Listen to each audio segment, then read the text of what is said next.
Assalamualaikum warahmatullahi wabarakatuh.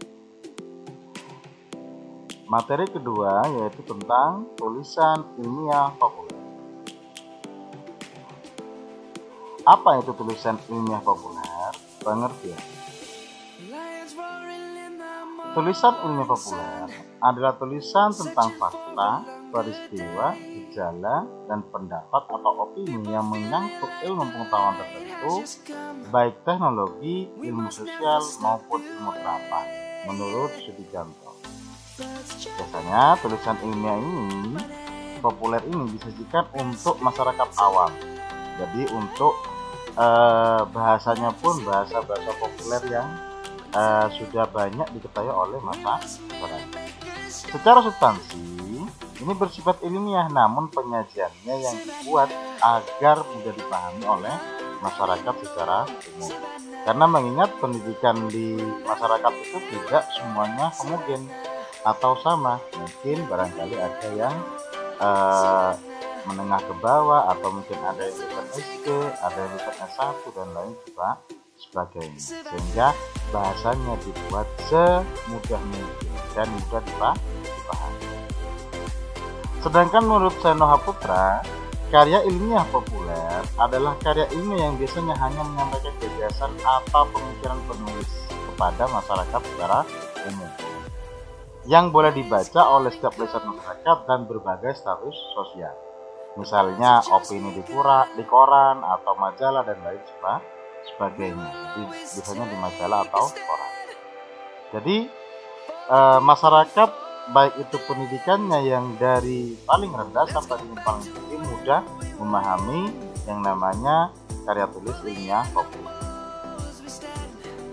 Lah, ulasan atau kajian dalam tulisan ilmiah populer dapat berisi pandangan atau juga bisa tanggapan, harapan, dan penilaian disertai dengan saran-saran.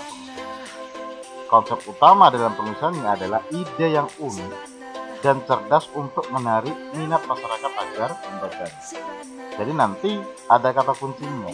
Jadi tulisan ilmiah populer itu menekankan pada daya tarik masyarakat agar terpancing untuk membaca. Kemudian karakteristiknya, yang pertama adalah penyajiannya disesuaikan dengan tingkat kecerdasan masyarakat awam. Jadi penyampaiannya harus mudah dipahami. Kemudian yang kedua adalah menggunakan istilah atau kata-kata sederhana yang berasal dari bahasa sehari-hari. Jadi tidak identik dengan artikel ilmiah yang di jurnal online. Biasanya banyak bahasa-bahasa akademis. Transparansi, transformasi, itu bahasa-bahasa yang tidak semua masyarakat itu memahami. Maka menggunakan masyarakat yang sederhana saja.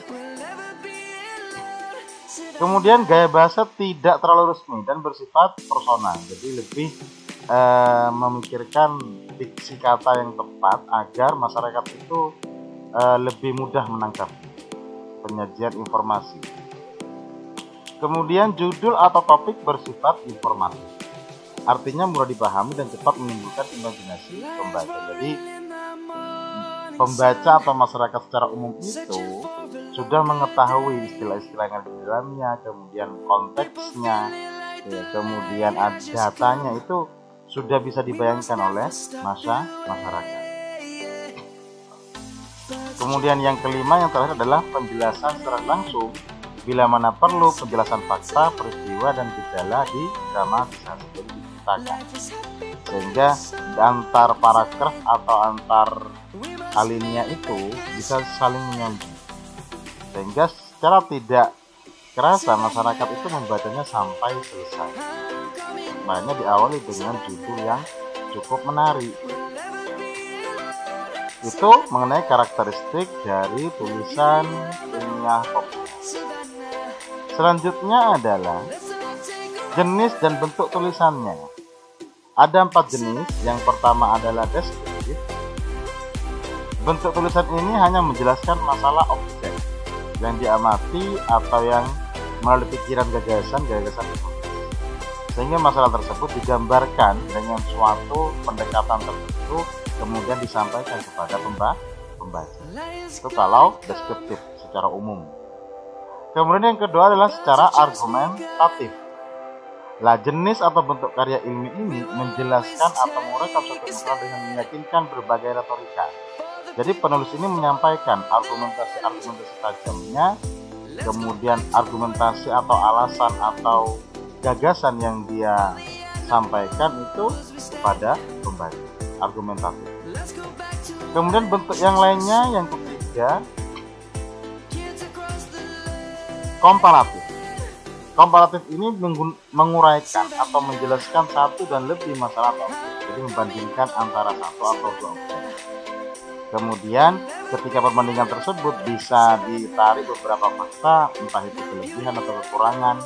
Jadi ada perbandingan dalam gagasan-gagasan tersebut kalau bentuk tulisan komparatif.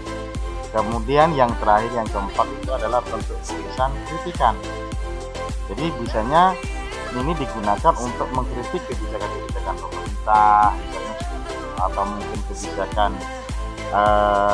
suatu perguruan tinggi atau sekolah atau instansi lain. Ini bisa digunakan bentuk tulisan ilmiah populer dalam bentuk kritikan.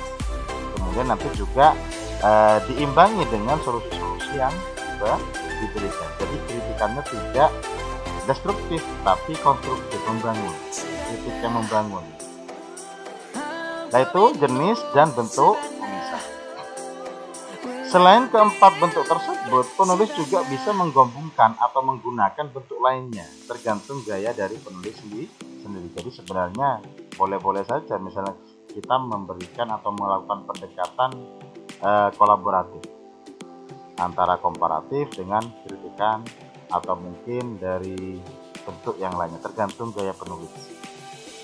Jadi tidak pakem atau tidak secara resmi harus seperti ini tidak. Jadi lebih mengarah pada gaya dari penulis itu. Kemudian adalah struktur karya ilmiah populer. Strukturnya ini lebih sederhana dibandingkan nanti pembahasan yang lainnya, misalnya tentang skripsi, jurnal ilmiah misalnya yang diterbitkan di jurnal online, itu lebih rumit sebenarnya. Tapi kalau karya ilmiah populer itu lebih sederhana. Dimulai dari yang pertama adalah judul. Judul ini sebaiknya populer dan komunikatif, menarik, serta membuat pembaca itu terangsang atau terpancing untuk membaca isinya. Kalau dalam dunia SEO atau itu adalah hook. Jadi 3 detik pertama itu menentukan kalau dalam sebuah video misalnya. Nah, judul pun sama. Ketika melihat judul, maka pembaca diharapkan bisa mempunyai rasa untuk membaca secara keseluruhan. Kemudian yang kedua adalah pendahuluan. Di bagian sini penulis menjelaskan tentang latar belakang atau metode. Mungkin tidak terlalu ketat ya metode atau pendekatan yang digunakan, sehingga pembaca tertarik untuk memasuki bagian isinya. Kemudian yang ketiga adalah pembahasan atau isi dari tulisannya. Di sini pandangan atau analisis penulis mengenai topik yang diangkat atau judulnya itu dibahas dengan beberapa argumentasi dari para ahli dan juga data yang mendukung dari penulisan ilmiah populer tersebut. Nah, ini gagasan-gagasan dari penulis ini bisa disampaikan secara tajam di sini dengan gaya bahasanya sendiri. Kemudian yang terakhir adalah kesimpulan. Kesimpulan ini berdasarkan hasil analisis dari pembahasan. Kemudian kalau memang ada kritik dan saran serta solusi-solusi dari gagasan atau topik yang diangkat. Jadi ini adalah strukturnya atau formatnya, jadi dari judul, pendahuluan, pembahasan dan penutup. Sederhana. Ini kalau karya tulis ilmiah populer itu lebih sederhana, simple, karena lebih menekankan pada pemahaman atau penyampaian informasi secara menarik. Kemudian selanjutnya yaitu adalah bagaimana cara membuat tulisan ilmiah populer. Ada beberapa tips atau trik. Yang pertama adalah menentukan topiknya terlebih dahulu. Jadi fokus pada objek apa yang akan disampaikan kepada para pembaca. Misalnya tentang kesejahteraan masyarakat, atau mungkin tentang pemilu, atau mungkin tentang apa. Fokus, pilih dulu topiknya. Barulah kemudian yang kedua adalah sasaran. Secara umum memang masyarakat secara umum, artinya apa? Masyarakat luas gitu ya. Namun lebih dibidik lagi, jika ini memang tentang ekonomi, maka sebaiknya yang bisa masuk kepada beberapa sasaran-sasaran yang lebih luas, sehingga mudah diterima oleh masyarakat. Saya contohkan misalnya, saya membuat tulisan tentang teori baru dalam statistik misalnya. Mungkin tidak semua lapisan masyarakat itu bisa menerima, maka topik-topiknya itu harus ada sasaran yang dituju. Sangat disarankan untuk sasarannya itu lebih ke masyarakat secara umum. Kemudian baru yang ketiga adalah informasi, data, dan sumber referensi itu aktual, terbaru. Jadi contohnya misal dalam dunia sepak bola, kalau membahas Piala Dunia 2006 mungkin kurang tepat kalau di tahun 2023 ini, kecuali ada korelasi-korelasi tertentu atau hubungan-hubungan tertentu yang ada hubungannya dengan tahun sekarang. Jadi sebaiknya informasinya itu update atau aktual, yang terbaru, yang terupdate. Mungkin yang paling rame-ramenya itu misalnya saat momen pemiluan, atau mungkin pemilihan presiden dan lain sebagainya, saat momen. Sehingga setelah pengumpulan informasi tersebut, kita baru nanti sajikan secara menarik. Ini yang paling penting. Maka penyampaian, penyajian informasi tulisan itu sangat menentukan. Jadi ditentukan oleh judul atau topiknya yang menarik, kemudian penyajiannya itu segar atau mungkin mudah dipahami masyarakat, sehingga masyarakat membaca dari alinea atau dari alinea ke alinea atau paragraf ke paragraf itu lebih santai. Itu cara membuat tulisan ilmiah populer. Kemudian langkah-langkahnya bagaimana dalam melakukan penulisan atau menulis karya ilmiah populer? Yang pertama yaitu pemilihan tema atau topik yang akan dibahas. Untuk mempermudah, biasanya disusun dulu topiknya kira-kira apa, kemudian dispesifikkan. Tema yang terlalu luas nanti juga tidak terlalu dalam. Jadi ambillah tema-tema tertentu yang sangat spesifik. Kemudian yang kedua adalah kelayakan topik. Jadi kira-kira tema atau topiknya tadi itu kira-kira bermanfaat apa tidak terhadap masyarakat, sehingga masyarakat terpancing untuk membacanya. Misalnya ada tips atau cara menghasilkan uang dari rumah. Lah itu manfaatnya bagi masyarakat itu luas gitu. Baik itu sebagai guru, dosen, masyarakat biasa, pebisnis, itu sangat luas manfaatnya. Kenapa? Karena di sana mencakup banyak lapisan masyarakat yang dapat melakukan. Kemudian yang ketiga adalah sumber informasi, ya. Langkah-langkahnya jadi kumpulkan informasi yang akurat. Jadi informan, baik itu melalui wawancara atau artikel atau buku, mungkin video dokumenter atau majalah atau surat kabar yang lain. Jadi sumber informasinya harus seakurat mungkin. Kemudian yang keempat adalah analisis validitas. Meskipun analisis validitas ini atau dalam artian informasinya itu harus valid dan reliable, itu sulit kalau data-data sekunder misalnya. Bahkan data primer pun juga sulit.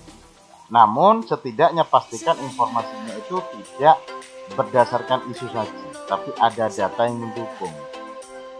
Entah itu dari informan atau artikel atau referensi atau mungkin majalah atau surat kabar yang lain. Kemudian yang kelima adalah penulisannya.